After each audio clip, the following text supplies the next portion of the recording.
Hello, everybody, and welcome back to Talking About Birds, the only Cardinal podcast more robotic than our future umpire crew. My name is Nate Heininger, and I am joined, as always, by my co-host, Ben Smorka. Do you think we come off as robotic? Yes. Okay. Beep, boop. And this week, we are going to be discussing some of the recent roster moves. We're going to take a look into the minor leagues and talk about some outstanding performances. We're going to do a deep dive on Nolan Gorman's success, and we're going to talk about the upcoming series against the Guardians and the Royals.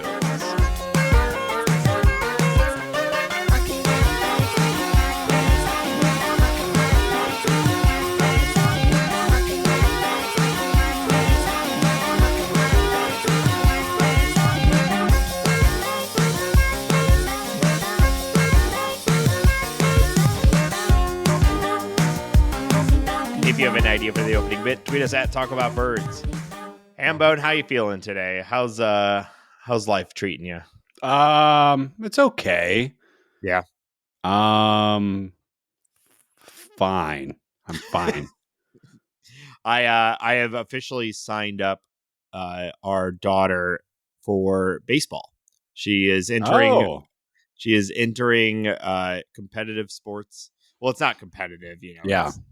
Entering team sports, I think is the way Yeah. to put it. She's entering team sports for the first time. And we've been playing baseball in the backyard. We've got this like plastic bat and plastic ball. Oh, I'm aware. I've struck your daughter out a couple of times. Yeah. Pretty easy mark. But she is getting better though. And Yeah. I thought you'd appreciate this. We were out playing the other day. And I stand like 10, 15 feet in front of her and softly underhand the ball, and she swings, but she's been making a lot of improvements, and something unlocked in between sessions because we were playing the other day and I'm like right there in front of her and I toss the ball and she cranks a line drive right back. It hits me in the forehead. Good for her. Yeah, she was cranking them. I was pretty surprised. It was like I don't know, it was a big step forward. When you got hit in the face after she, destroyed your, 30-mile-an-hour pitch or whatever your weak arm could muster up. Maybe like 4 miles per hour, softly under. Did she show any remorse, or is she like you and she doesn't really feel that? It was actually surprising. She charged the mound, screaming, "Time to finish the job!" Oh my goodness! Yeah, wow. It was pretty horrible. I mean, that falls in line with your, the whole thing you got going on. Mm-hmm. It's the Heininger creed. Lack of feeling, lack of empathy is learned, Nathan, and you are you. Yep. And I'm passing it down. No, she felt really bad and apologized like 10 million times. I'm like, no, that was on me. I should have caught it. You should have, yeah. I just was like, I have not been mentally preparing myself for the ball to come back at me in any meaningful way. And so from then on, I was a little bit. Hey, just like a pitcher in the big leagues, that happens. You got to wipe that out of your memory, pretend it never happened. You can't go on that mound scared, especially from a tiny little girl. So I'm never going to recover from this. You seem shook. They're asking for volunteers to coach the kids team. And I'm like, after what I've been through. Yeah. Well, you should show up and explain that. You know what? That's a good point. I need to make sure every parent understands why I'm not coaching. I actually like the idea of you being a coach, but really just sitting there with an iPad showing them their numbers and saying, like, here's where we need to improve. Your exit velo is trash. You keep hitting the ball on the ground. It might look bad, but your BABIP is actually quite high or quite low. So we're due some regression here at some point. Yeah, that's my impression of me. Just gonna say that just sounded like you. Yeah. I think that's what the kids need. Yeah. Yeah, and you just ooze charm and leadership, so I think the kids will latch onto that. I have not signed up to be a coach for this team. You shouldn't. But I'm excited. It'll be fun. It's our first team sport, and baseball obviously seemed like a pretty clear choice, and so we'll see how it goes. Practice starts in a couple weeks, and it's like there's games pretty quickly. So should be fun. I'm really looking forward to, screaming at umpires, getting thrown out of games. Yep. Things like that. Yeah, when you become a father, that's what happens, right? You become really cool and scream at strangers who are making $5 a game. It's my right. No, this Great excuse point. me. This is a volunteer only league too. Oh, good. So Okay. yeah, I'd be out there as a volunteer coach being like, sorry, what'd you say? I was looking at Tears of the Kingdom still on my on my Switch. Wow, that's topical. Are you playing Tears of the Kingdom? No, not yet. Yeah. It's good. People love it. It's a good game. Zelda, Link, the whole gang. What else do you need? They're all there. Beatles back. Ganondorf.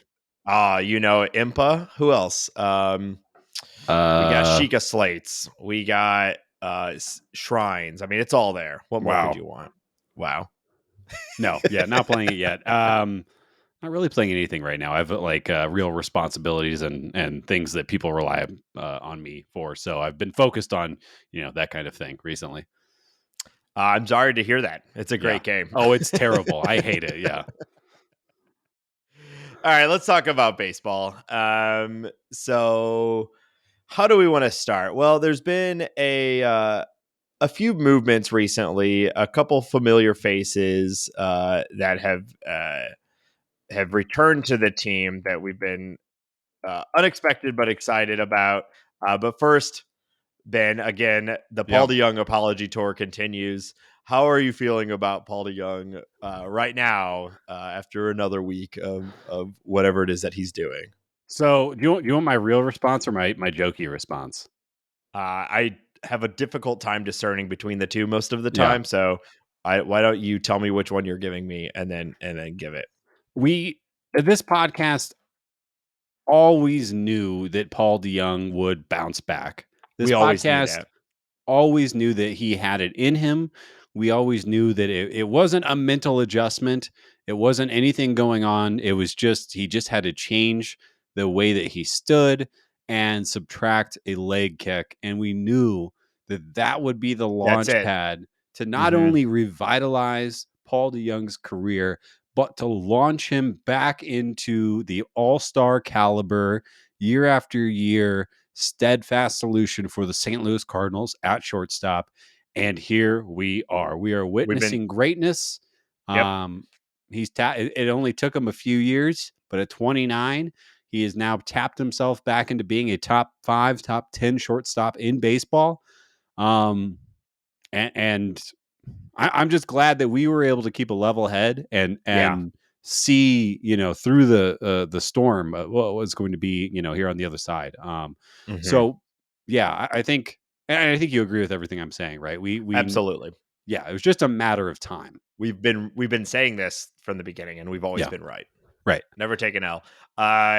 So do you want to talk a little bit about like some of his stats and why, why we're so confident that he's always good and forever will be good again, and we should extend Paul DeJong? No, okay. I still don't buy it. I still don't buy it, not even for a second. I think he has put together a nice streak. I think he has actually made a real adjustment, which is great. But the league is coming. The league will adjust.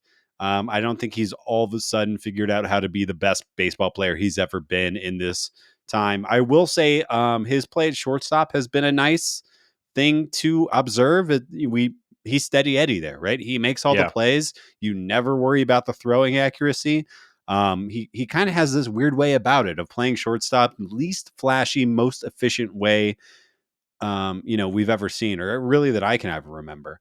I think the one thing that is pretty interesting about this run is that he is not striking out a ton while providing power. So there is a real change here. There is something that has really moved the needle. But my concern, and I think something that we should all keep in the back of our heads, is how long it took Paul DeJong to make this adjustment, how quick the league is about to adjust to him, and to see if he can make that next adjustment. And having 3.5-ish years of watching Paul DeJong not make those changes, with hundreds and hundreds of at bats in between those, I'm, you got to show me. I'm just not going to buy it just yet. All that being said, this has been great. Yeah. It's kind of, well, especially we'll talk about Tommy Edman later. Tommy Edman's hitting right now and playing great defense as well. And I would still take Tommy at short over Paul DeJong. But I think the same problems always exist with Paul DeJong is he lacks versatility. He doesn't have a platoon advantage unless it's righty, which is whatever. So he kind of gums up the works in general, but it's hard to complain about a guy that's playing really well for the Cardinals right now. Yeah, as it stands, he's having the best period in his career. His weighted on base average WOBA is 418, which is pretty phenomenal. And some of the underlying metrics do seem to imply that like he's not getting lucky right now. His expected batting average is 268 and his expected slugging is 533 and his expected weighted on base average is 381. So, he's definitely outperforming a little bit, but even the expected numbers are looking good, which is not surprising. Like when you're watching him, he's hitting the ball hard. He's not striking out. He's doing everything that a good Paul DeJong does. But like you said, and like we've been saying before, we've seen this from Paul DeJong a number of times. This is why he's still on the Cardinals. He's got steady shortstop defense, and when he is clicked in, when he's locked in, he's an incredibly effective offensive player. The question is the longevity of it. Right. Generally speaking, we get this for a period of time, and then the wheels fall off, and everything just collapses. So it's going well now, though, and with that defense, like I guess you just ride it as long as you can. Like he should be starting every day. Yeah. Like he should be the starting shortstop with how he's playing. So I don't even have any problems with it. I just hope that we talked about this last week. I hope that I hope that he can keep it going. Obviously, that's my first hope. Like the team is so much better with what he's been doing. But if he can't, like, let's make sure we're not digging, we're not leaning in too hard when he is struggling. Like give him the days off, whatever it is. Like, I don't know, send him back to AAA for a month because that seems to reset him pretty regularly. Yeah, and I don't want to come off as like pessimistic and undercut what he's doing, but just I think before everyone starts anointing him as the future, as the truth, he is at 25 games played. He does not have 100 plate appearances in the big leagues this year yet. Right. Like amazing things can happen in a short period of time in baseball. And it happens to be going his way. And that's really great. And it benefits the Cardinals in a big way, in a big, real way. But yeah, I'm just not ready to anoint, like I said, anything yet and count my chickens and so on and so forth, Well, let's talk about Wilson Contreras some more. Last week with Daniel, we spent a while talking about how much we love the energy and the like gamesmanship that Wilson Contreras brings that we'd really been seeing lately. And we got another great story about Wilson Contreras' gamemanship over this last week when I believe it was Max Muncy in an interview was complaining that the umpires were being inconsistent, which is not any news to anyone, but they were being inconsistent because he felt like they were being bullied by the Cardinal catching staff. He didn't name Wilson Contreras directly, but it's obvious. He said the catcher. Yeah. Yeah. I mean, yeah. He might as well. Yeah. So I mean, I a lot of things like stood out to me on this. One, I love Wilson Contreras just like chirping at the umpire. I've always heard that they don't really do that because it goes both ways, and you don't really want to get them mad at you when your team, when you're up to bat. But I think it's pretty funny. And then I think it's probably unlikely that it had any real impact on the umpire. They're just inconsistent. But I like the other teams getting mad at Wilson Contreras, Well, because certainly that's got to be blowing up the at bat a little bit. It's like the the kid in the Sandlot, being like, "Oh, that was a strike. Oh, that was a ball. Swing." yeah. Just like chirping at the batter while they're at the plate is funny. Yeah, it's just like, I don't know, the implication that Wilson Contreras can change the way an umpire is calling the game by simply saying something is kind of Yeah, funny to me. And Max clearly just frustrated. He had a bad weekend, lots of strikeouts, and he's got a great eye. He's routinely posts one of the best walk rates in baseball when he's healthy and going. So I get where the frustration is coming, but yeah, this like implication that Wilson has this like superpower that can allow umpires to change their perceived strike zone is just kind of amazing. And I don't know, it was weird.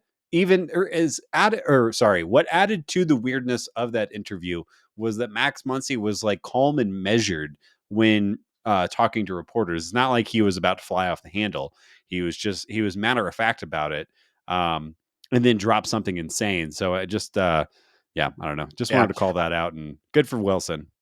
Yeah, I mean, people are people. He might have impacted the Yeah, umpire. Like the umpire might have had a moment of doubt, and the pitch is coming so fast. Like he might have. right. It's just Well, funny to like get mad at it. yeah, Mad at the catcher. Like if anything, be yeah, mad at the right. umpire. Yeah, You know. yeah. The catcher's doing his job. Yeah. We were kind of talking about this in the Bird Scored a little bit earlier today, but there are a bunch of new umpires this year. A bunch of Yeah. umpires who are not super seasoned. And I don't remember exactly who was calling that game, but I do wonder if there's a little like, okay, we got Wilson Contreras. He's a veteran. He's an $80+ million guy. He's yelling at me. This is my first month of the bigs. Ooh, maybe Yeah.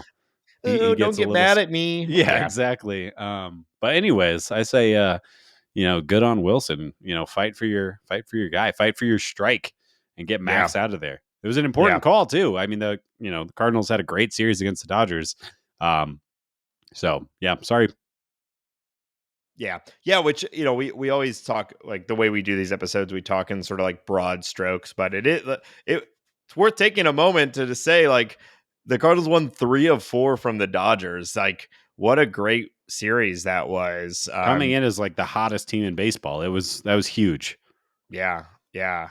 So, this turnaround of the season is really starting to feel more real, and Yeah, we'll talk about it later. But the Cardinals have a stretch against some not great teams, which is a welcome change from how the majority of the schedule has been so far. So, uh, there's kind of a cliche that we've seen with the Cardinals that I think probably every team experiences to some degree, but it always feels like we play really well against the good teams and then struggle against the mediocre teams. But if this team is going to really dig itself out of the hole and make a play at the Central, which is really their best chance of making the playoffs, like they need to run up some wins against these bad teams in this yeah. next month. Had a disappointing game against the Reds, but then came back pretty well the next night. So we'll see how the rest of that series goes. But anyway, let's talk about some of the other things that have happened over the last week. So just as we predicted, we all saw it coming. Oscar Mercado, starting outfielder for the St. Louis Of Cardinals. course. It's exactly the way Mozeliak and Co. Planned it out that we would have them. They would have them. Sorry, someone during one of the games, someone said, one of the broadcasters was like, "Hey, if you had said during the off season, that in May our starting outfield would be like Juan Yepez, Lars Nootbaar, and Oscar Mercado, what would you say?" And my immediate response was, well, that sounds like a last place Cardinals. Yeah. And that's kind of what it is. But obviously we're being more hopeful than that, but obviously not what the intention was. That said, I mean, the Mercado story's been fun. He's playing well. He's got some energy behind him, and who doesn't love a revival story, right? Like Mercado was at one point one of our more well-regarded prospects, and he was traded and now he's back. It's been kind of fun. I wish that he didn't have to be one of our starters, but he's playing well while he's in there. And I mean, if the Cardinals are going to be trading from outfield depth, this makes that easier. Whether like I would doubt, or I'd be more surprised if Oscar Mercado was part of a trade. But if you have a guy that can be your fourth outfielder or fifth outfielder, or whatever role that Oscar Mercado takes, and you're trading away Alec Burleson and another person for a starting pitcher or whatever it might be, this makes you feel a lot better about that. Maybe Oscar Mercado is somehow going to be repackaged in a trade to the Guardians for Shane Bieber. And it's going to be this really weird, bizarro world situation. I don't think that's going to happen. But yeah, like seeing Oscar Mercado, he's only 28. He's come up, immediately contributed, stolen a couple of bases. That's great. This is a guy that you can plug in. This makes your team deeper. This makes a trade more likely or more possible. And yet, like the Juan Yepez thing, I love Juan Yepez. He just should be an infielder, a corner infielder, or a DH. And watching him in the outfield is not fun. Thank God he has that absolute cannon of an arm to sort of make up for some of his, inability to track a fly ball efficiently. But it's not like I don't look at Juan Yepez starting in the outfield as like oh shit, what have we done? It's more of a this isn't how we drew it up, and especially with the injuries and everything like that, it makes more sense. Yeah. Juan Yepez, I think, is one of the better bats that we have on the roster, and I like him in the lineup. It is a little rough having him out there crushing it in left field, but it's all an extension of like the Paul DeJong problem, which is there's all like good problems, right? Paul DeJong is crushing, and he's a good shortstop, so he's our starting shortstop. Okay, so that moves Edmond to second base, but Gorman is maybe the biggest breakout player like in the NL this year. So we're going to talk about him in a minute, and he plays two positions, second base or DH. So okay, well, crap. Okay, so now we'll move Edmond, I guess, to left field or right field, and then it's just like this weird log jam of like hot or semi-hot players that just results in these really awkward lineups that reinforces what we've been saying, and everyone has been saying for quite a while, is that you need to trade for a starting pitcher. It's as evident now as it has been since November of 2022. This turnaround is not on the backs of the pitching. The pitching is the starting pitching is basically as bad as it was in April. It has been equally bad in May. It feels better because we're winning games, but almost every meaningful stat from a pitching staff is basically the same, from the winning streak to the losing streak. We are not seeing an improvement to the starting. What we're seeing is an improvement significantly to the offense, which is what we had been hoping for, right? And like Gallegos has been elite, and Helsley has been really good. I'd say that the blown game 2 nights ago was also a big part of the zombie runner rule too, so anyway, let's talk about Matthew Liberatore. Finally gets the call. We talked about it last week. He has a really good start against the Brewers, division rival. He looking great. He's continuing a total revitalization. It's a new Libby, looks like, middle front of rotation type guy. And so, of course, naturally, our starting pitching is struggling. We have a young guy come up who's crushing it. Well, he should be in the bullpen, right? Right, Ben? That's where he belongs, right? I mean, take the wheel on. Like, what are we doing here?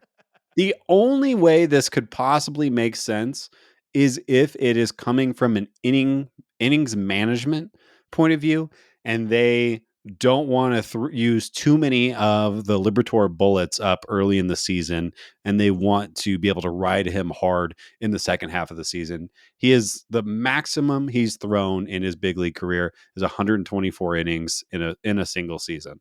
So, and that was coming off of the 2020 season where he didn't play. So if it is from an innings management, if they want to keep him around the 130-ish, 140-ish range, then this sort of makes more sense to me. But like taking a guy who's been starting all season, comes up and starts, like you said, throws what we thought was a really solid start against your division rival, and then putting him in the bullpen and completely messing up everything he's been working on, or like kind of tossing to the side everything he's been working on for the past 2-3 years. Like, what are we doing here? And Yeah. why are we being so precious with Steven Matz, or pick another guy out of the hat? Why can these guys not be moved, but Liberatore, your promising young lefty who took a big step forward, he's the one that catches the short straw. Yeah. I don't understand it either. Or even Adam Wainwright continues to really struggle. There's like almost everybody in the rotation, I would say, could be moved behind Liberatore. Yeah.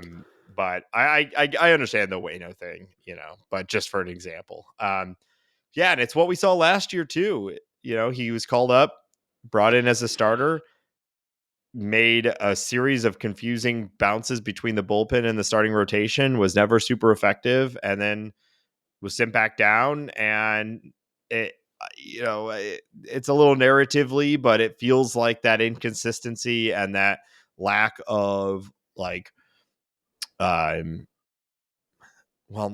consistency. I don't want to keep using the same word, but yeah, I don't know. It seems like they're doing the same thing that he did not respond to well last year. And I don't know why, we said 6-man rotation, and then the next week it was like, no, never mind. He's back in the bullpen. I do think you might be right that it's like an innings limit thing, but I'd rather see those inning limit expressed via shortened starts than a bounce between the bullpen and the rotation. Right. And the other thing that's confusing about this, and I'm not saying these two players are linked in any real way, but then what are we doing with Zach Thompson? You know what, like they're kind of on this, like they both provide a fairly similar skill set. One of them was ramped up to be a reliever. One of them was ramped up to be a starter. And we're having them like switch roles mid-season in a way that hampers their development and contribution to the team immediately. Like, yeah, I don't know. Explain that to me. It's almost like the Cardinals are bad at developing starting pitching. Zach Thompson was coming up. He's striking everybody out with that sweet fastball, breaking ball. No, let's send him down, make him stretch him out to be a starter. He'll come up later. He'll save the team. Okay, we're going to bring up Liberatore. Great start. We want you to do the Zach Thompson thing instead. What? Yeah. I wish we had like a decade of evidence that the team has struggled to produce even a single meaningful starting pitcher. Do you think that thought that we just talked about has happened in the front office? Or do you think they're just like, this is what we're doing? I truly don't know at this point. I like to think that they know more than us, and that there is like some beautiful reason that we don't know why this is happening, and we're just stupid.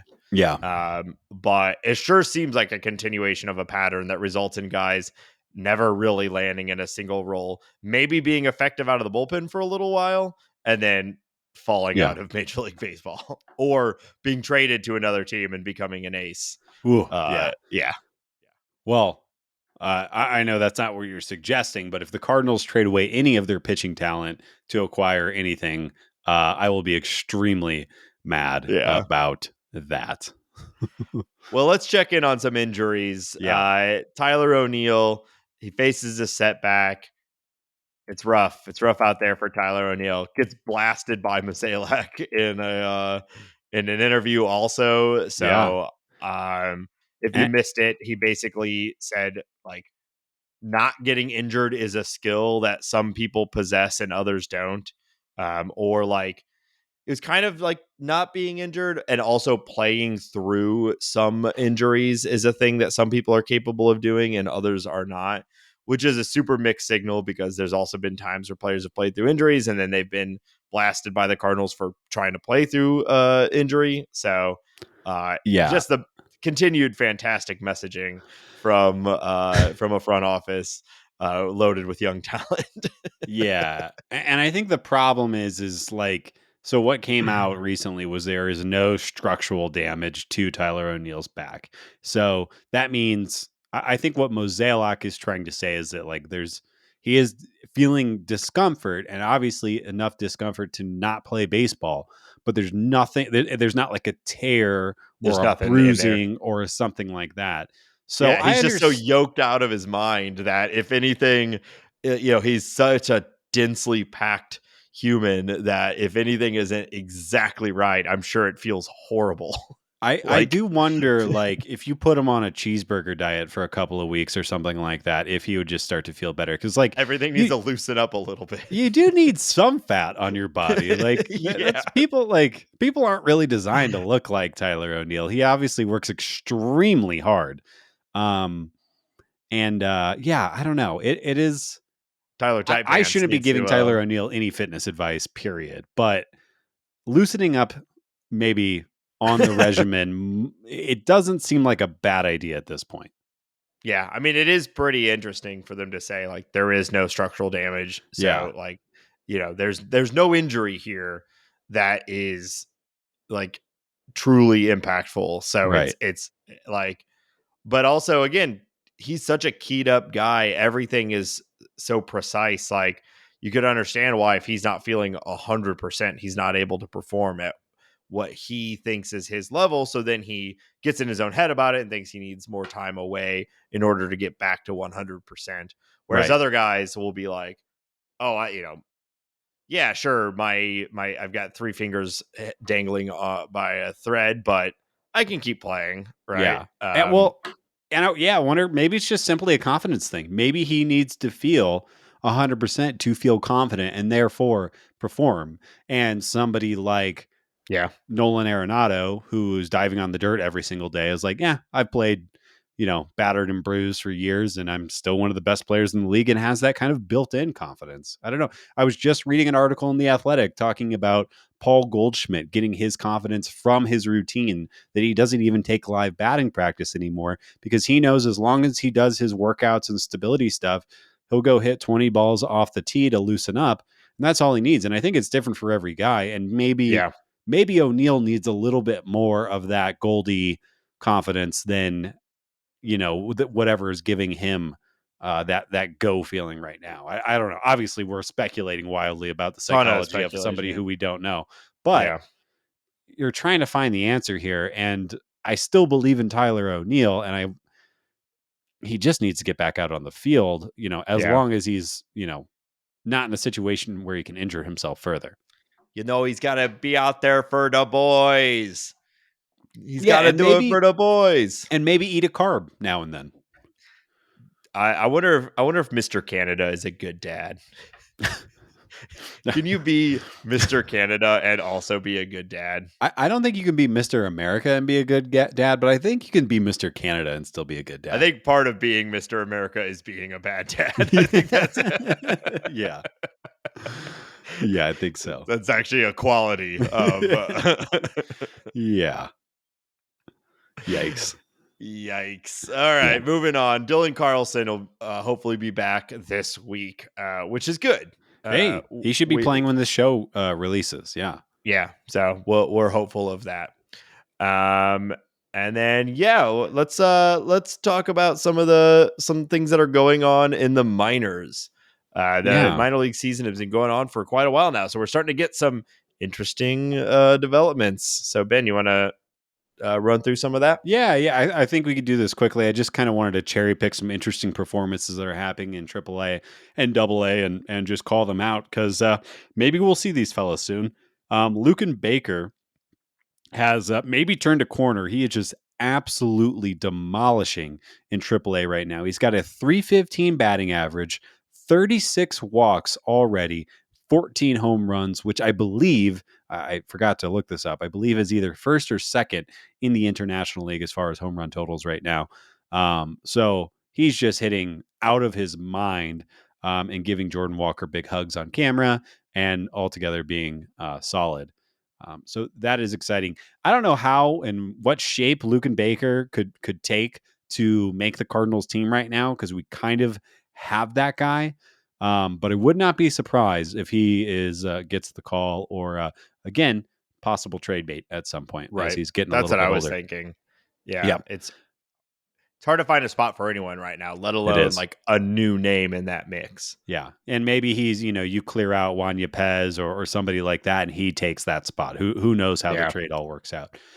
Jordan Walker is starting to heat up. Over the last 8 games, he's got 13 hits, and he's starting to poke the ball over the wall. 2 home runs in the last 3 days, 4 days, something like that. Very exciting to see. He kind of went down, and it was real slow, and maybe, in his head and working on the new swing and everything like that. But he's starting to turn back around and crush AAA pitching, which is obviously exciting. Yeah. Yeah, I can't wait for him to come back up. But again, it Yeah. might have to wait till a trade. I don't know. I'm going to keep saying that over this episode. Chandler Redmond is Luken Bakering at AA right now. He is What a sentence. Chandler Redmond is Luke Luken Bakering. Lucan Baker. Chandler Redmond is Lucan Bakering. Chandler So Redmond is Luken Bakering. Chandler Redmond is Lucan Bakering. That's Chandler a Redmond is Luken Bakering. Chandler Redmond is Lucan Bakering. Chandler Redmond is Luken Bakering. Okay. in double A. He has 16 homers already. And which is leads the organization in home runs. Let's go. And he has a 1019 OPS right now. So we know he's a big dude. He is the one that hit the cycle of home runs. Yeah. And he is hitting home runs like crazy, striking out a ton, but the power is real. Then also, there's not a ton to talk on the pitching side, but I did think it was relevant to bring up Michael McGreevy. A little while ago, he made the jump from AA to AAA, and after making that jump, he has had a 3.07 ERA over 5 starts. Walks are a little bit up, strikeouts are a little bit down after making that jump, but still super effective. And somebody who I'm really, really excited about. He is Yeah. pitching. If we see a little bit more improvement, would not be surprised, depending on Cardinals pitching health and what that all looks like, if he gets a spot start here or there, kind of just to either give somebody a break or come up for an injury, or just to add an extra day for the rotation to rest. I would not be surprised. I think he's trending towards a very likely cup of coffee at the big league. So I'm looking forward to that. Looking forward to seeing him develop more. Yeah. Yeah. I mean, that they need that. Like this new crop of starting pitcher prospects is going to be really telling to see if there is an actual sea change in Cardinal pitching development change, like coming. McGreevy, Graceffo, Hintz, Jerpy, all these guys from the last few years that are expected to be contributors at the major league level are starting to get to that point where they're like a call up is in the cards. So we'll see. Yeah. And that's my little minor league roundup. Some cool things happening.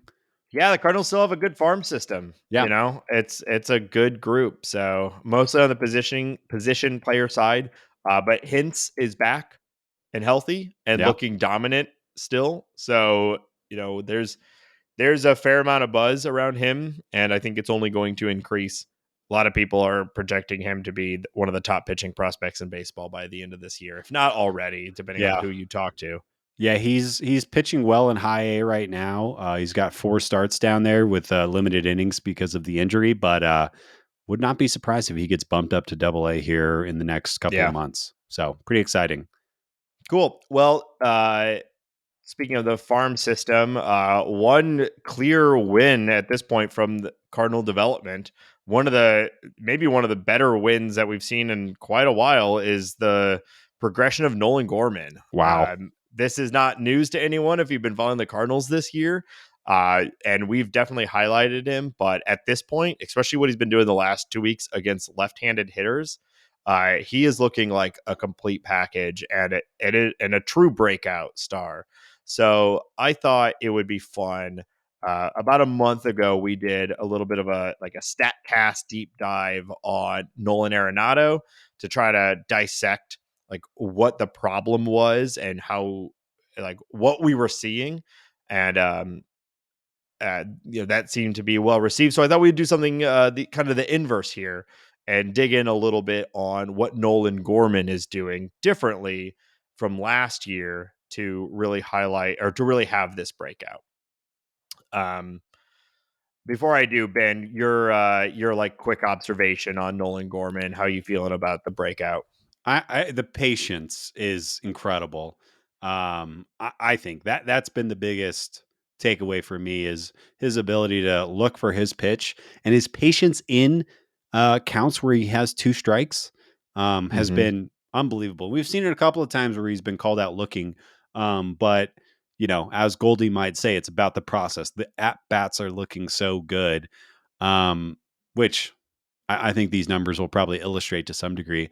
And then just Yeah. something that I don't know if there's anything right now for the that the Cardinals are doing right now that is more aesthetically pleasing to me than seeing Nolan Gorman go the opposite way. Cause he has this, it's such a powerful, quick swing. And it's almost looks like he's swatting it over the shortstop's head. And then it goes, 5 rows back Yeah. into left field. And there's just something, and I just love an Oppo taco is really what it Oh comes yeah. down to. And his of his variety are extra impressive. Yeah. Yeah, so let's dig into some of the numbers. And your observation, is pretty bared out in these numbers. So, some high level stats. His walk percentage is a 12.3%. He wasn't bad at it last year at an 8.9%, but still getting into that double digit walk rate is when you really start to be aligned with some of the other elite plate approach guys in the league. I should say all the numbers I'm going to throw out here are me comparing Nolan Gorman from 2023 against Nolan Gorman from 2022. With Arenado, we looked at career stats, and because it's a lot easier to compare someone's single year against their full career when they're 10 years deep. For Gorman, I just thought let's compare what we saw last year in the big leagues against what we're seeing this year in the big leagues. So little disclaimer there. So yeah, it was a 12.3% walk rate against 8.9%. So a little over a 3% increase. His K rate, as you said, is down. He's at a 25.7% K rate, which feels still high compared to some of our guys like, Goldie and like an Alec Burleson or whatnot. But for a power hitter, a 25% strikeout rate is absolutely manageable. It is even good in a lot of ways. So Aaron Judge is striking out at a 30% rate right now. yeah, exactly. Like 25.7 is pretty good. And compared to last year, 32.9%. So cutting his strikeouts by almost 8%. It's a significant improvement. And really, those two numbers alone, increasing walk rate by 3% and decreasing strikeout percent by 8, is like enough to tell the story of the Right. breakout right in and of itself, but we're going to get a little bit deeper. So some surface level stats though, whenever you see someone like with great results or bad results, one of the first things I always look at is BABIP. Can we explain this away with luck? And that's batting average on balls in play. Nolan Gorman's current BABIP is a 337. So that is high. And last year he had a 301, but it's not an unsustainable high, or at least it's not out of the range of a guy with his profile. Typically speaking, people who have a high BABIP and are able to maintain it are one of two things. They are either very fast, so they're beating out all the little ground balls and things that like other people might not have been able to turn into a hit, or they hit the ball incredibly hard. So things that would have maybe been caught on the infield go right past the infielder before they have a chance to make a play at it, which is what we see out of Gorman. He's not a particularly fast guy, but he hits the shit out of the ball. So I don't think he has a consistent 337 BABIP in him to sustain forever, but he likely will sustain a higher than average BABIP with his approach. So I say all that to say, like, he might be getting a little bit lucky with some of this balls in play, and we could probably expect some batting average regression, but it's not like he's getting wildly lucky in this situation. So some surface level there, it looks pretty good. Next, look at weighted on base average. He has a truly elite 422 WOBA, and for context, like anything over 400, you're in the elite camp. And he has a WRC plus of 172. So league average is 100.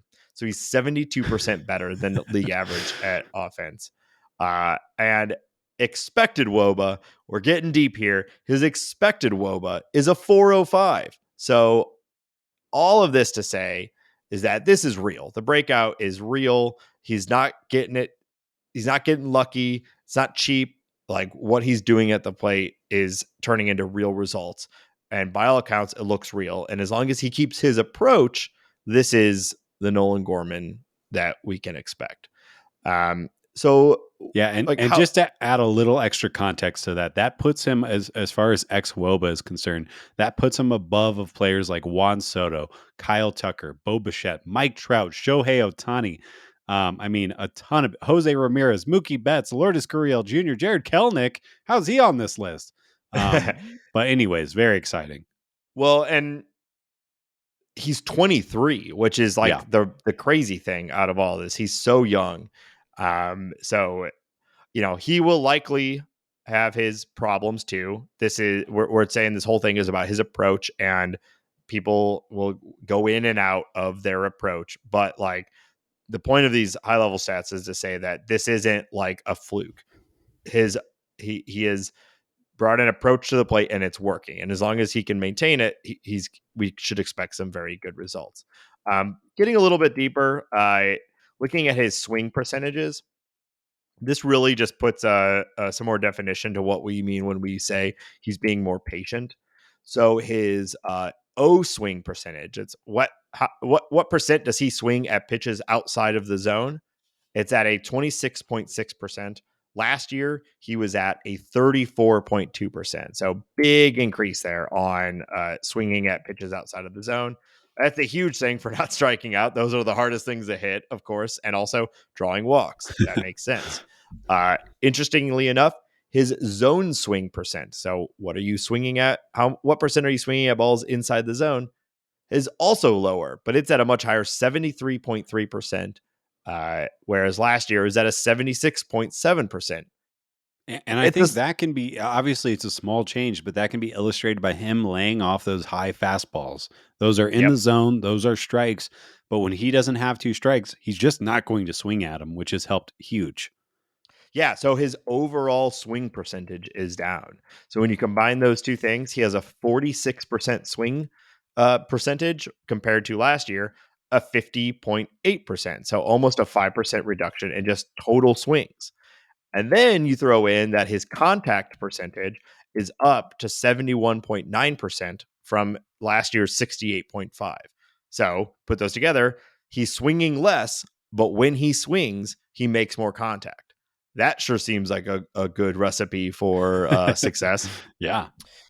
And then finally, and that's like really good advice for a lot of baseball players. Most baseball players swing too often, and they could help their game out. Like Mike Trout is pretty good at this, is reducing his bad swings on pitches he can't do damage on. Really, the ideal approach is to swing at nothing except for meatballs down the middle. Obviously, that's really easy to say and almost literally impossible to do. But that is like, if you're trending closer to that direction, that's when you're going to see jumps like this, what Nolan is doing right now. Yeah, exactly. So the last thing I wanted to look at was pitch type. So Fangraphs has an interesting stat, which is it's pitch info, pitch values divided by 100. It basically tries to give you a value on a player's approach against certain pitch types. I'm not going to go into all of the specific numbers because I think they're kind of hard to like. You got to look at a lot of comparables to really understand like where he is against other people and what these mean. But they are pretty clear indicators of growth. So if you're interested, this is all in Fangraphs. Everything I'm talking about is pulled from Fangraphs. So last year, he struggled really heavily against fastballs. And he also um, struggled a little bit against curveballs. He's generally been like last year, he could hit off speed stuff, but he couldn't really hit fastballs. All right. The full thing has switched this year. He has made significant improvement against specifically cut fastballs um, and sinkers. He's made pretty big jumps against those. And then most of the time you would think, okay, so he's made the adjustment to he's better at hitting fastballs. So maybe he's now lost his ability to sit on the off speed. That's an exchange that some people will make. He's gotten better at that too. Wow. The biggest improvement on this metric, at least, he is now absolutely dominating curveballs. So he's catching up on the fastball, and he did not lose his approach against standard off speed like changeups, and he's crushing curveballs. So there's been essentially improvements across the board, but I think the big one is that his ability to hit fastballs, which we saw him get burned on all the time last year, has had a significant improvement. So he's got better pitch recognition. He's swinging less, drawing more walks, striking out less, and making harder and more consistent contact. Uh, Probably all things that you could see just by watching the games, but Yeah. I like this sort of data because it does reinforce that like there's a clear change to his approach and it's paying off. And as long as he can keep this steady approach and maintain this swing percent and this contact percent, I think we're looking at a real consistent all-star here. Will Yeah. it be this 400 WOBA forever? Probably not, right? This is like the league's going to adjust as well, right? Stop throwing the guy curveballs, right? Like they'll figure it out. But point being, like, this is the type of progression that we actually normally see from highly regarded prospects. The like Julio Rodriguez coming out of the gates crushing it. The Acuna Juniors coming out of the league crushing it. Like that's fun and exciting. And I think, we all want that. Of course, that's what we wanted out of Jordan Walker. That's what we wanted out of Nolan Gorman last year. But this, like having almost a full year of struggling, taking the time off and coming back with a new approach and making that change and like stepping up is way more the standard progression for even elite players. Look at Goldschmidt's first couple of years. Like there's all these examples of guys like this. So I'm really excited. And this has been I think the most like positive development of the 2023 season, like kind of by a mile, right? Yeah. If Nolan Gorman is anything at all close to what he's doing right now, like the Cardinal offense is set for a while, let alone what a Jordan Walker looks like, or if Paul DeJong can keep it up or whatever. Yeah. Just Yeah. Goldie Arenado Gorman is sick. It's a with Lars at the top of that. That is as good as a 1 through 4 as you can really ask for. It's Contreras awesome. after that. Yeah. Right. Like, yeah. This is why we're winning these games right now. Yeah. So I want to just add a couple of notes that there are 2 players in baseball who are having better success against curveballs than Nolan Gorman. Shohei Ohtani is number 2 and Ronald Acuna Jr. is number 1. So that's great company to be in. And I think, what you're talking about as far as this is a real change, this is something that you can hang your hat on. Like what we know about patience is that first off, it's really difficult and it's something that normalizes in the season really quickly. While strikeout rates can go up and down, defensive metrics, BABIP, a lot of these stats can be a bit of a roller coaster. It's really not until the end of the season can you really count on it. And maybe even then, there's more that you need to tell the story. Very, very rarely do people luck into becoming patient. And it'd have to be some crazy random circumstance that would allow that. So the fact, like, obviously he can start striking out more, other things can happen, but the fact that he's displaying this skill so well and so early in the season is something to be very, very excited about. Yeah. What we have to hope for is that this is a skill that he is locked into, and we don't see a like a Tyler O'Neill type thing, because this is also the difference for Tyler O'Neill. When Tyler O'Neill is at his best is also when he's hanging back and taking his pitches and not swinging out of his shoes. And then when he is swinging wildly is when we see the problems, right? So this is the type of thing that sets a like streaky high end player apart from a just like consistent masher. Right. All of the best hitters generally, not everyone, but generally speaking, all of the best hitters, patient is a way that you describe them. Again, that's not across the board, but I think it's pretty much the truth. It's pretty much there. Yeah, it's pretty much there.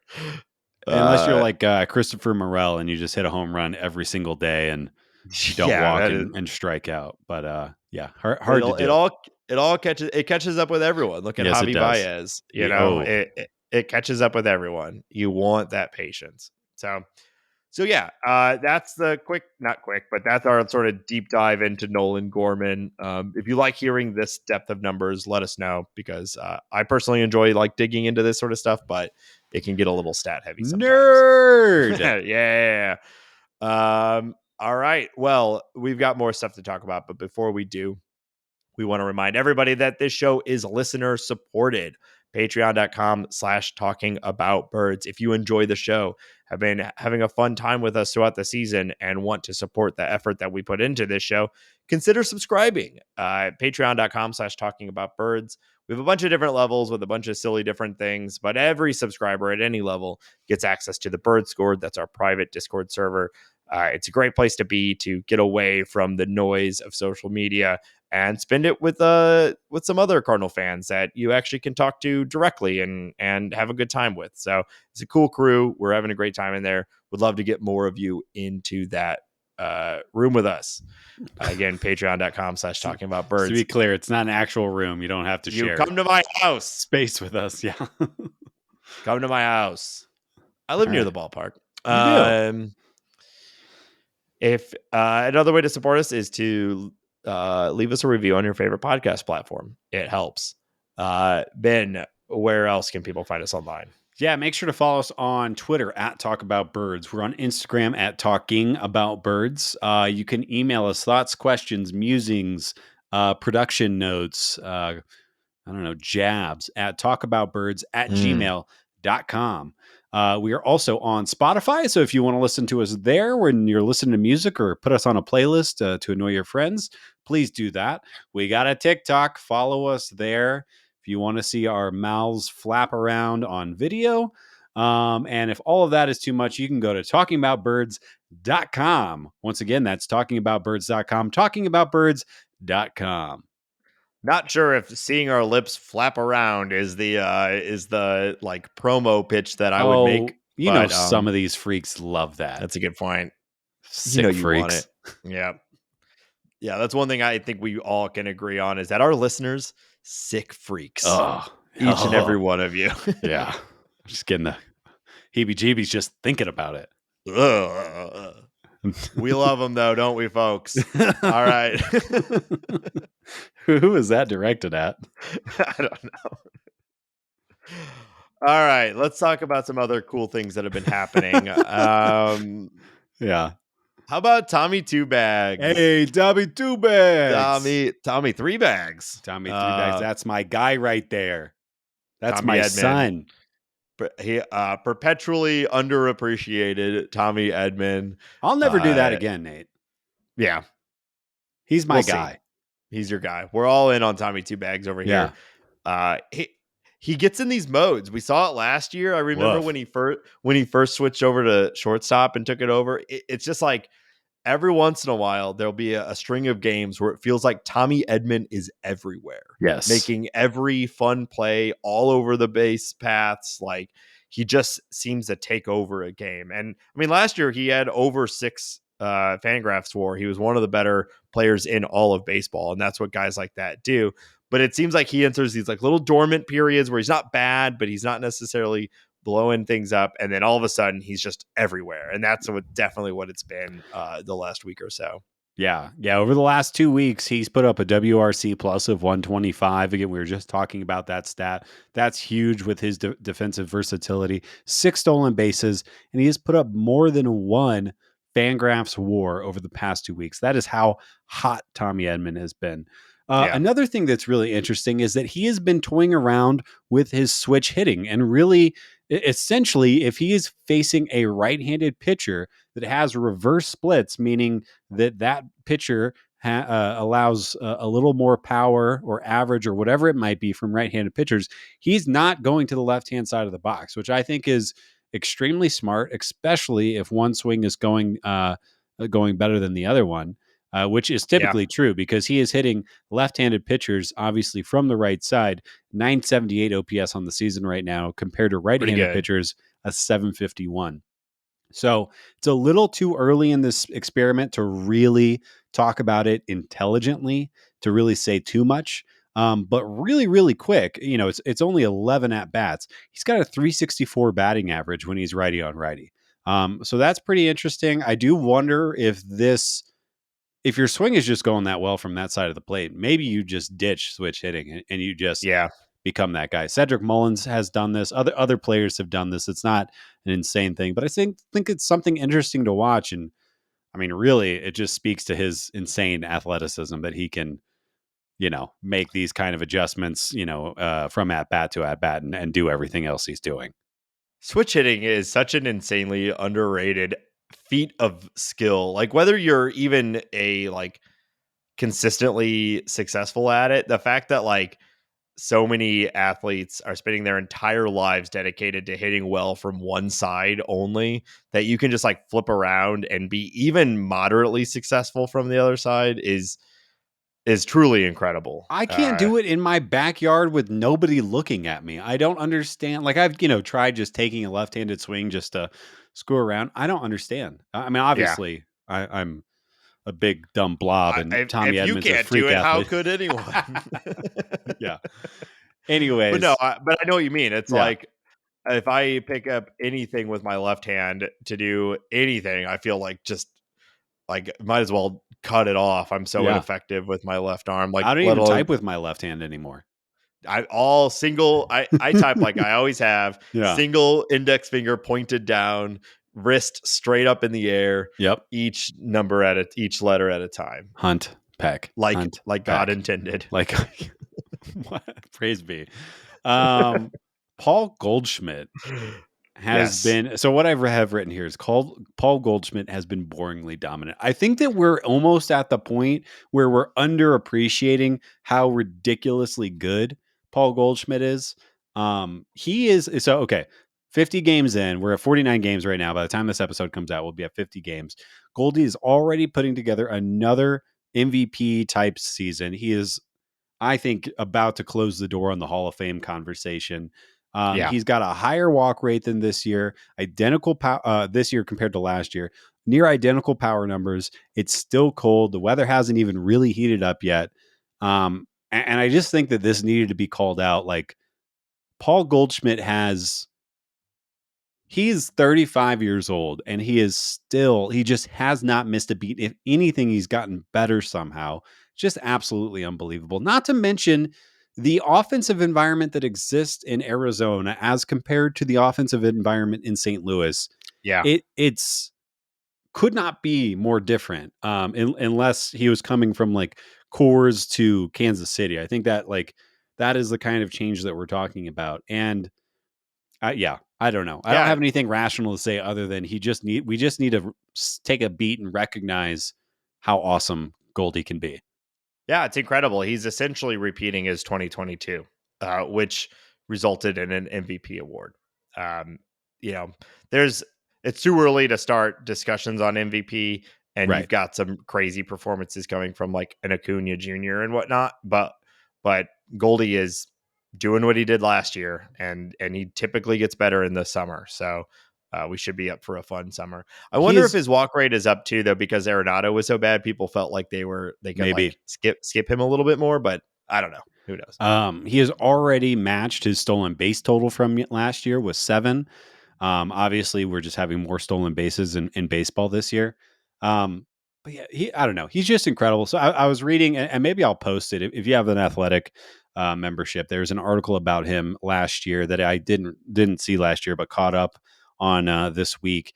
And he was just talking about the idea of like changing his exercise routine to make sure that it was basically find his strength, weaknesses, and all this like crazy advanced telemetry modifications that he's making. And he apparently, to start the season, these last 2 years, he's brought out 60 bats and taken swings with them and measured the average exit velo and set the slower bats aside for batting practice and marked the other ones, the higher exit velo ones, as gamer ones. Like, he's just on a level that nobody else is Yeah. on. He's so specific and meticulous, and I just love it. He's great. Yeah. He good. All right, let's talk about the upcoming series. So we have a fun match against the Guardians. Uh, Everyone loves the Guardians. I always love the Guardians. Fun team, but they've been struggling a little bit. What are you I was going to expecting say, to see who out of? doesn't love him right now is Cleveland. Yeah, Yeah, there's they just are not scoring runs. They have a big problem scoring runs. Their defense is not what it was last year, which obviously is a problem. Mike Zunino hasn't been super great for them, and their big kind of quote unquote splash bringing in Josh Bell just has not worked out for them, and they're so threading the needle that they kind of need deals like that to pay dividends immediately. It doesn't help that Jimenez, Stephen Kwan, Josh Naylor are all hitting below average right now. Those should all be positive contributors. And, they like I said, the Cardinals are guilty of counting on the best possible scenario. I would say the Guardians are the extreme version of that. mm-hmm. Now they still have pitching, and pitching that I like. Shane Bieber, we were kind of talking about this. Like, I guess I'll kind of transition the chat to, there's some people talking about the idea of Shane Bieber to St. Louis. I'm not totally sure how I feel about that with the diminished velocity. He's kind of getting by with smoke and mirrors right now, and it worries me at 28 years old and what his like prospect capital would potentially cost, or player capital, whatever you want to call it. So I'm not totally sold on that yet. Maybe he'll make an adjustment. But anyways, that's a long meandering comment to say that the Guardians aren't really good right now. Yeah. Yeah, I mean, they are a team that can pop off. All those guys you named are expected to be better. So it feels like, at some point, the Guardians are probably going to go on a run this year and at least play a lot better ball than they are right now. Hopefully not this series against the Cardinals, but it could happen. Jose Ramirez, underrated, one of the best players in baseball. Even he has been he's somewhere like a mid 800 OPS, which is good for most guys, but for Ramirez, that's a down year. So you never know when this lineup could pop off, but hopefully they can keep it going. I'm sure that the answer is yes, but modern equivalent, is there a more disrespected potential Hall of Famer than Jose Ramirez? I know I mean, I don't feel bad for him per se, because he obviously is, he's fine. He's fine. But yeah, he there was he's probably on a Hall of Fame pace. Now, it obviously depends on how his 30s go, but one of the best players of the last 10 years that no one really talks about because of the Guardians' Right. lack of general success, right? It's the standard story of all-star on a small market team, just doesn't get the love. If he were on any major market team, he'd be one of the faces of baseball. So it is what it is. It is what it is. So yeah, we'll see about the series. I always like, these series though against these teams that we didn't usually get to see very much. And then after that, we have they do this every year. It's such a weird scheduling thing, but we have a 2-game series against the Kansas City Royals, the I-70 series. Yeah. similar to the Guardians, although everyone was expecting the Royals to be bad this year. The Royals have some interesting players. They are on a path to success, but they're just not quite there yet. Man, oh man, the team is in a rough spot. Yeah. I don't know. Bobby Witt is great, but he's not hitting the ball a ton. They've got a bunch of young guys, but just none of it's really coming together. What are you looking to see out of the Royals in this 2-game set? Yeah, I guess I'm excited to potentially see Zach Greinke and what could be his last time potentially facing the Cardinals. We'll see how how it lines up. But he's having a fine season. Vinny Pasquantino, he's a great post-game interview and he hits the ball hard sometimes. I like him. Michael Massey is a second baseman who's supposed to be good, but hasn't really done it yet. Salvador Perez, hey, it's always good to see Salvi hit a bomb against the Cardinals. He likes to do that.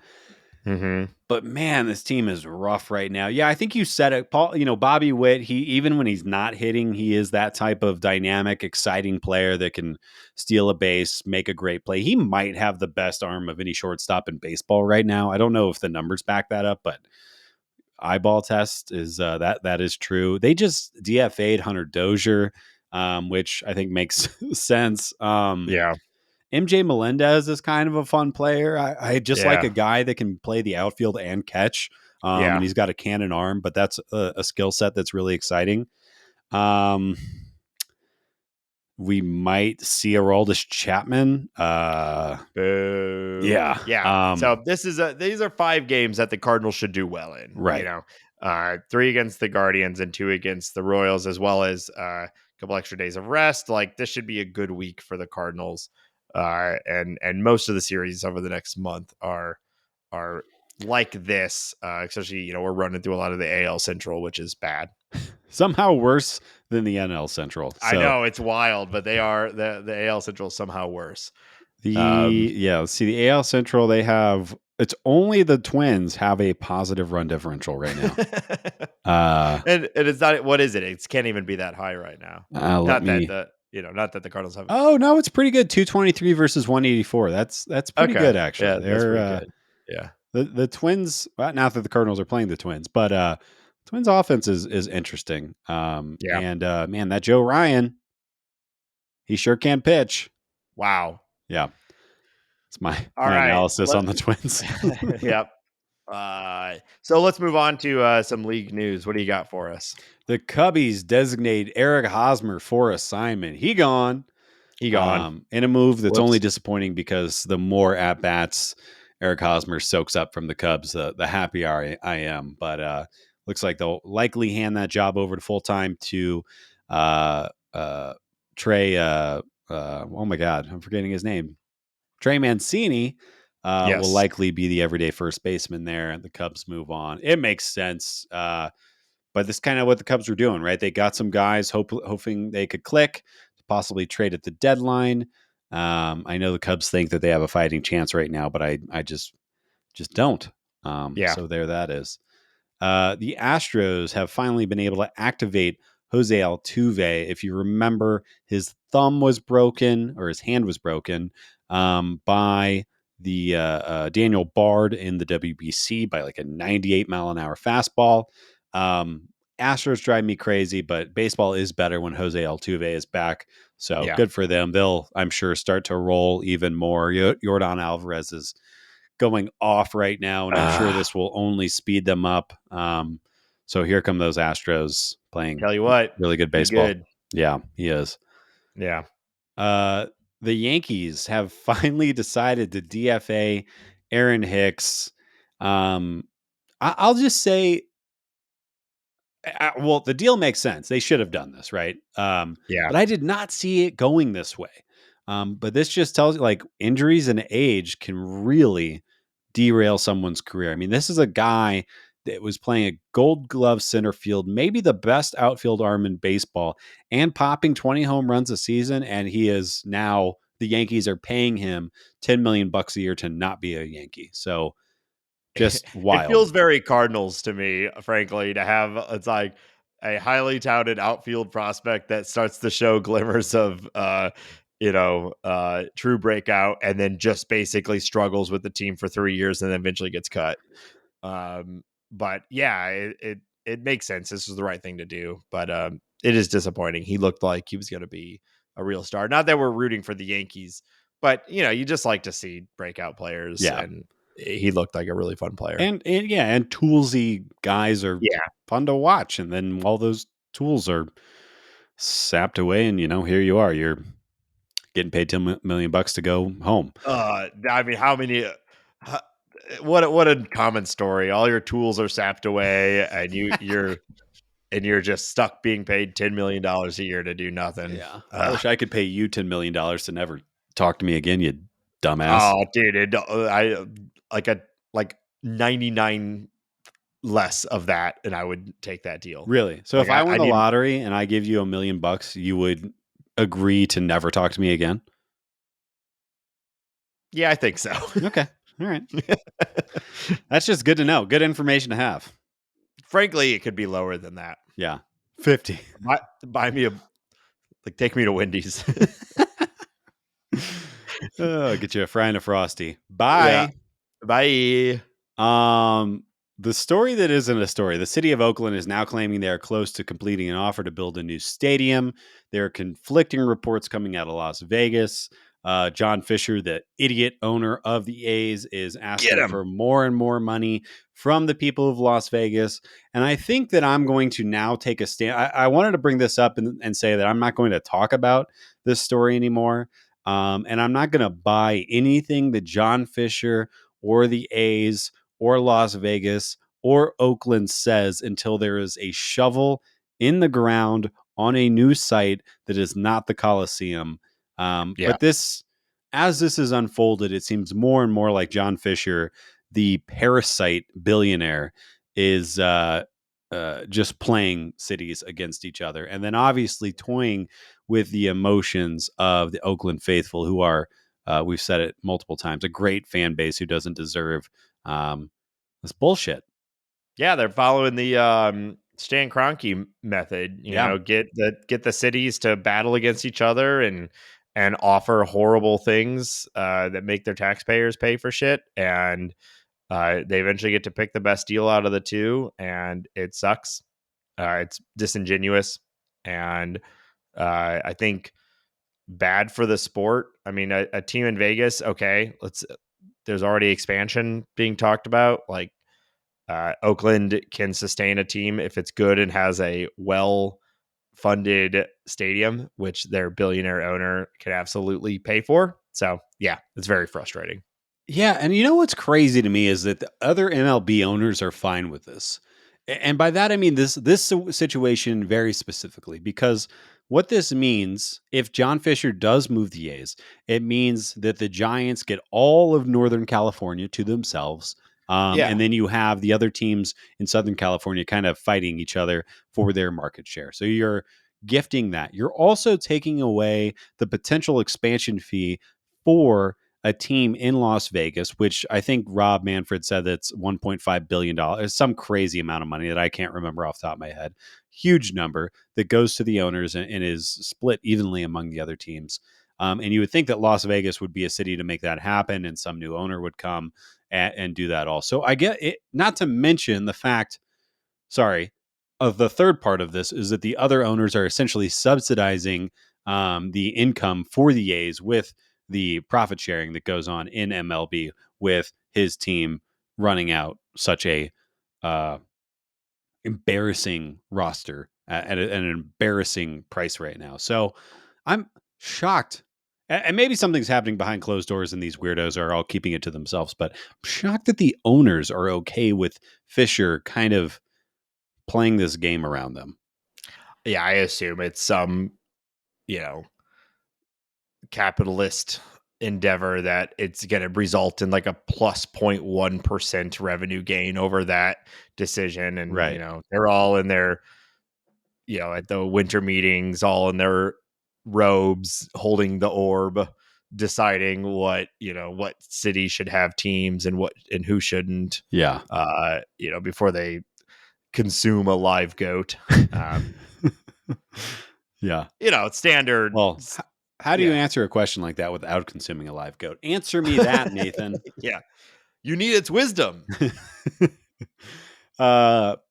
Moving on to a more bizarre story, a story that I think hits this podcast close to home. Birds are dying out there. This is a direct attack. Birds are dying out there. Zach Gallen earlier this week hit and killed a bird while warming up in the outfield, getting ready and loosened up for his start. The poor bird died on I believe he was tossing a curveball. Sad story. And then just yesterday, while warming up, while Cleveland Guardians Will Brennan, an outfielder for the Cleveland Guardians, Will Brennan was hitting batting practice. A hard grounder smoked a bird on the infield, also resulting in that poor bird's death. And I'm just here to say, leave the birds alone. Shut it down. Shut down the league. Yeah. Let's. Feels like this is the opening salvo in a war between humans and birds, and that's a fight we don't want. There's a lot of birds out there. I've seen the films, Nathan. We're going to lose that fight. If there's one thing I know, there's a lot of birds.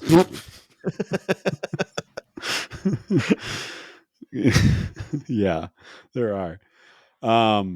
And much more real sad news. Rick Hummel, the commish, longtime Cardinals beat writer, passes away at the age of 77, apparently dealing with health issues behind the closed doors for a while. But somebody who has been writing about baseball as long as I could read. And longer. We really should have had this. We really should have had this at the top, like we did with Mike Shannon, because it, in a lot of ways, pretty comparable as far as like tenure and impact on the team. Agreed. By all accounts, a wonderful person, as well as right alongside his journalistic abilities. So, R.I.P. Commish. R.I.P. Commish. And that's all I got for league news. All right. Well, let's wrap this episode up with a little game, one of our favorites. This week we are returning to Who Is This Guy? Who is this guy? And if you have not heard it before, Who Is This Guy? I have a series of clues here about a person who at some point played for the St. Louis Cardinals. Okay. At the major league level. That is the one rule. Thank you.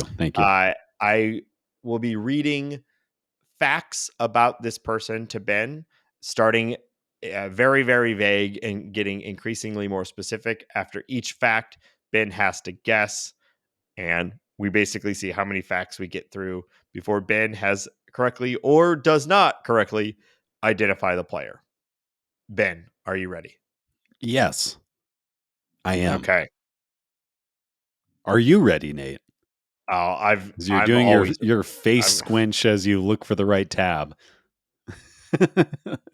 Yes. Let me find my tab. All right. You don't make any noise, but that's the noise that happens in my head when you do that stupid face. Get through the tabs about the bird army and how many birds there are and who would win. And we should record a pro bird podcast in anticipation for the eventual bird takeover. They need to know. Yeah. I'd rather be on their side than fighting them. Yeah, same. All right, here we go. Opening stat. This player was born on September 5th, 1975 in San Antonio, Texas. Okay, 1975. Which would make me think he is likely retired.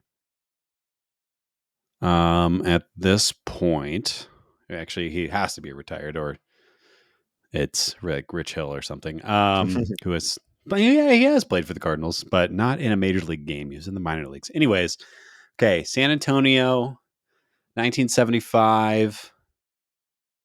Who's from Texas? Can't think of any off the top of my head. I'm not having like a Cardinals Texas guy pop in. So I am going to say, man, I feel like now I'm getting in my head about this. I'm already worried about who the hell is the Cardinals Texas guy. just for the sake of guessing so I can get more information, I'm going to say Sidney Ponson. No, incorrect. I don't think he's even from America, but do you remember Sidney Ponson? I do, but I have not thought about him in quite a while. He just lives in my head all the time. Yeah. All right. This player, next stat. This player, and this is in no particular order, played for the Cardinals, Arizona, the Rays, the Yankees, the Marlins, and the Dodgers. Oh my God. Okay. Could you repeat that, please? And you said it's in no order? Yeah. Cardinals, Arizona, Yankees, Rays, Marlins, Dodgers. Wow. That is a lot. You did not say Diamondbacks, right? I did say Diamondbacks. You did say Diamondbacks. Okay.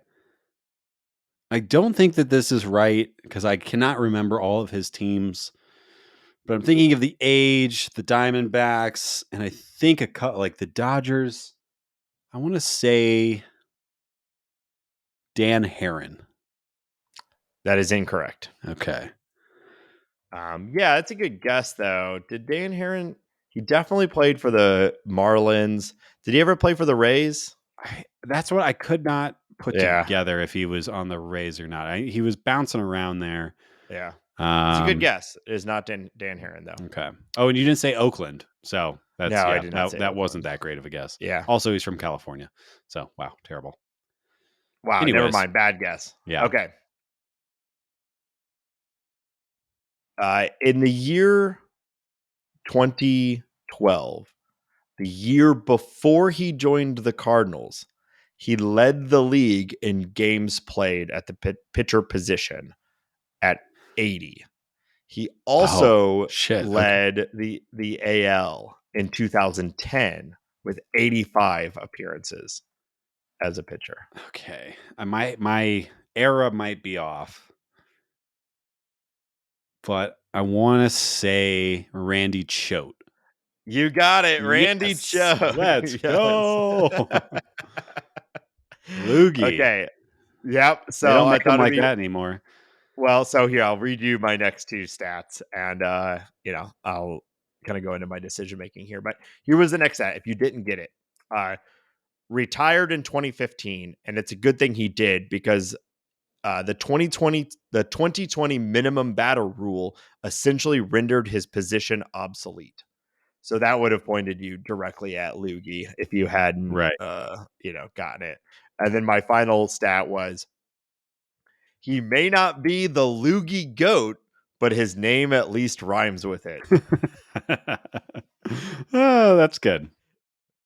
Randy Choate, the Loogie GOAT. Man. All right.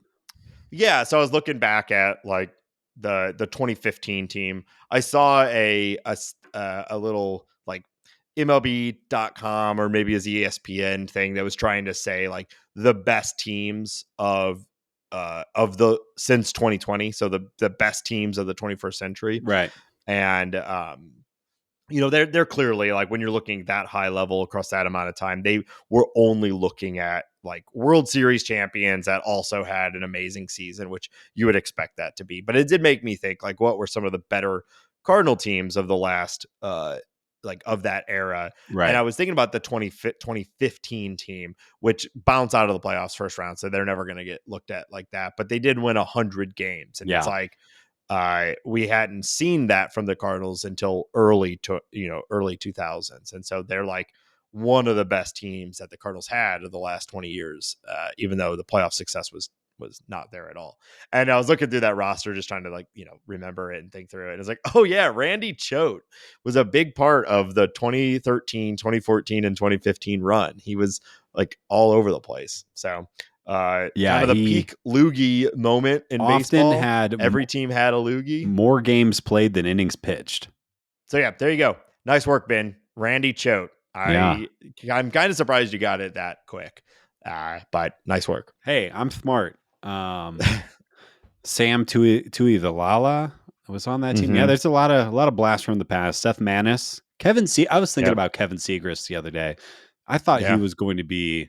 I figured he'd still be in baseball now, and I don't think he is even I don't think he's anywhere, but he was really dominant there for a minute. We have a stuffed lion that we gave to that like Lola got right when she was born, which is 2017, and Sam Tuivalala was like still big on the team at that point. So this little stuffed animal's name is Sam Tuivalalion, and he's still around. Yeah. So like Sam Tuivalala like is still looms large in our household. Important player, important in our memories. Yeah. Yep. All right. Well, that'll do it for this week. Thank you all, as always, for listening.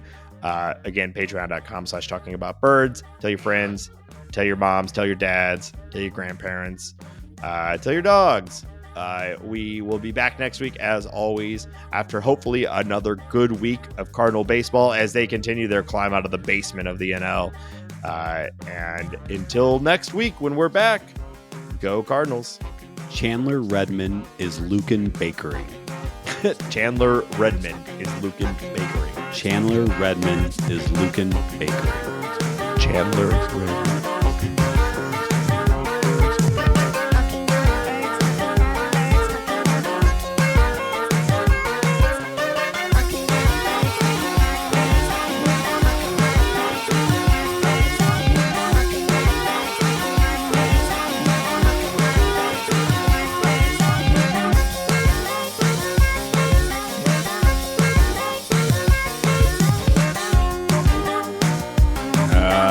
Okay, let me close I was eating pizza with Edie on my lap, and I got crumbs at her fur. Oh, look out, Edie! He's coming for you next. I know. The hunger will not end. This is what happens when you have a fat daddy. Yep. Eat that cat.